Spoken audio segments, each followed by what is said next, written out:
Hello বন্ধুরা, আসসালামু আলাইকুম। সবাই কেমন আছেন?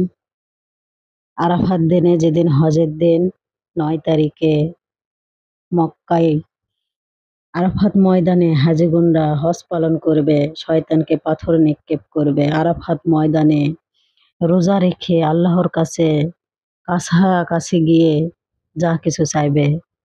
আপনারা দেশ বিদেশে যে যেখানে থাকুন না কিসের জন্য, আল্লাহ কিন্তু অনেকটা নিকট কাছে চলে আসে তখন সেই সময়টা।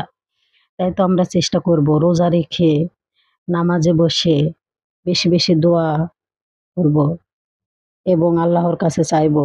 আল্লাহ কিন্তু আমাদেরও হজের সাথে হাজীদের সাথে আমাদেরও পিছনের যত গুনাহ ১ বছরের সব মাফ করে দিতে পারে।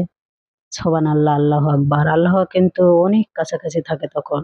তাই আমি সবার কাছে অনুরোধ করছি, বৃহস্পতিবারের দিন ৯ তারিখে জিলহজ মাসের ৯ তারিখে সবাই বেশি করে দোয়া পড়বেন, নামাজ পড়বেন এবং আল্লাহর কাছে অনেক কিছু চাইবেন। আল্লাহ ১ বছরের গুনাহ মাফ করে দিবেন। সুবহানাল্লাহ।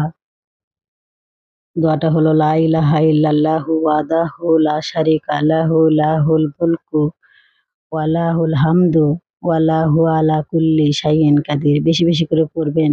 আর আমার ভিডিওটি যদি ভালো লেগে থাকে সবার সাথে শেয়ার করবেন এবং চ্যানেলটি সাবস্ক্রাইব করবেন।